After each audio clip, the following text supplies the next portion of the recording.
Nasa labas po kasi ako ngayon. Rest day ko. Kaya, I have time to answer all your questions.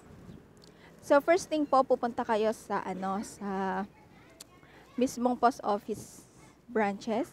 And then, kuha lang po kayo ng number. Pag kumuha po kayo ng number doon, wait nyo lang po, sabihin nyo po ay open account. Alam na po nila yon.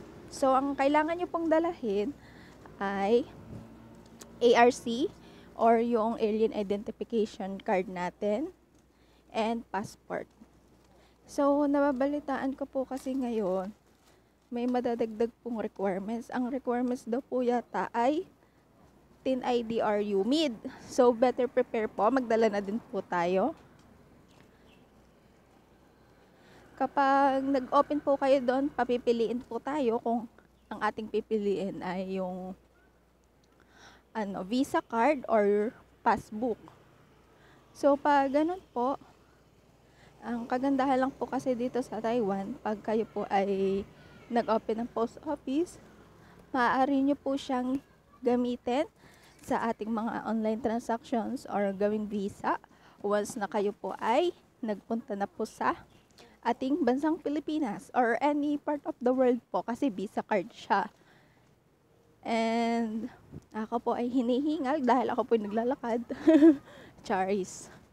Visa card. So, pwede mo siyang gamitin sa mga booking.com, mga online purchases.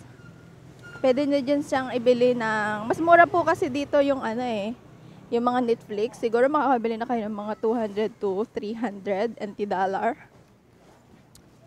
Tapos, ayun po. About naman po dun sa registration fee. Unlike po sa Pilipinas na kailangan nyo po ng 10,000 to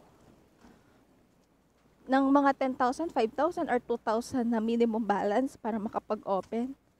Pag nagpunta po kasi kayo dito sa post office, much better po kung 500 NT ang dala nyo or pwede nga po ata magbukas ng mga 100 NT dollar lang eh. Yun po.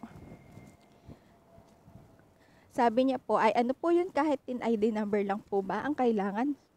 Pwede po basta magdala din po kayo ng ARC and passport. Pero kung wala naman kayong TIN ID, ang binigay ko po kasi last time is SSS ID. So sa tingin ko po okay naman siya.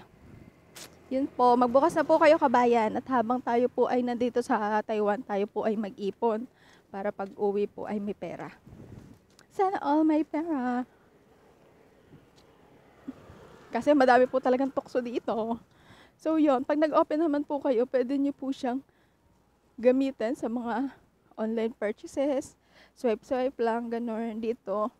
Tapos pag uwi sa Pilipinas, may charge din po yata siya. Pero hindi ko po kasi alam kung magkano eh. Hindi pa siya natatry sa Pinas.